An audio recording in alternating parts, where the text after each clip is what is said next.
Hey guys, first of all, as a citizen of this country, I urge all of you.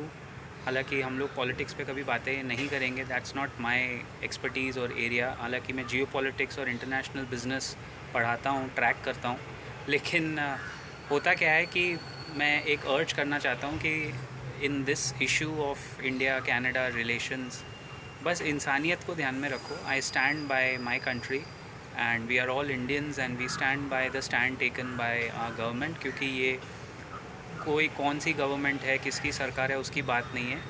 कोई भी चीज़, कोई भी इंसान एक फॉरेन कंट्री में अगर किसी रिलीजन को मुद्दा बना के हेट्रेड फैला रहे हैं या अलग कंट्री की मांग कर रहे हैं, that's not fair. And violent activities करके हमारे इंडियन एम्बसीज़ को, हमारे फ्लैग को टारगेट करना, that is definitely not acceptable यार। मतलब आप फ्रीडम ऑफ स्पीच बोलते हो, फ्रीडम ऑफ स्पीच का मतलब ये नहीं। आपको पता है कनाडा में इंडियन फ्लैग को इंसल्ट किया गया है, Indian diplomats are at risk. So बहुत सारी चीज़ें हैं, ये मुद्दा डीप डाउन जाएगा, ये बहुत लंबा चलेगा। और इसीलिए मैं कह रहा हूँ कि this is a political issue, but more than that it's a national issue. ये एक नेशनल इशू है। हम आपस में कुछ भी एक दूसरे को क्रिटिसाइज़ करें, पर जब देश की बात आती है, basically we are one and we have to stand by the country. तो और कनाडा मैं पहले से जानता हूँ, मतलब ये लोग का ये पुराना हिसाब किताब है कि they harbour a lot of anti social elements in the name of asylum. Asylum seekers go there, they seek asylum saying that हमें यहाँ तकलीफ़ हो रही है।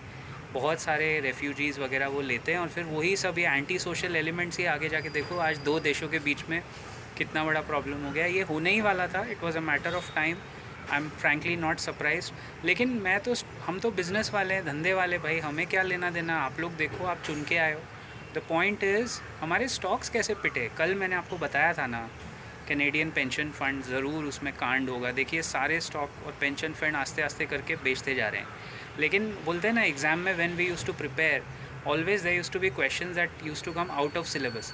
एक स्टॉक जो आज बिना मतलब बिना किसी राइम और रीज़न के पिटा, BLS इंटरनेशनल, क्योंकि वो वीज़ा सर्विसेज प्रोवाइड करते हैं। जैसे ही अराउंड सुबह या दोपहर में इंडियन गवर्नमेंट का ये नोटिफिकेशन आया, मिनिस्ट्री ऑफ एक्सटर्नल अफेयर्स, की हम कनेडियंस को फ़्रेश वीज़ा नहीं देंगे इंडिया में आने के लिए एंड वाइस वर्सा।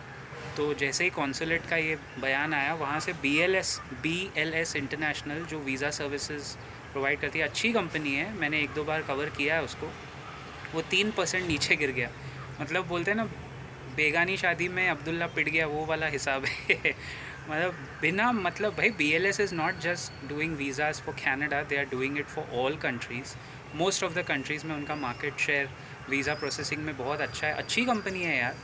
उसको ज़बरदस्ती पीट दिया। मैं आपको ये वीडियो इसलिए बता रहा हूँ, मार्केट का सेंटिमेंट देखो। सेंटिमेंट जब ख़राब होता है ना, तो अच्छी कंपनी, गुड क्वार्टरली नंबर्स, ये वो बोलते हैं ना, पीटने के साथ सब पीट डालते हैं। Everything gets literally hitten out. But this issue will go long और बहुत दूर तक ये चलेगा। बात निकली है तो दूर तलक जाएगी। एक पुराना गाना था, अब वो कहाँ तक जाएगा।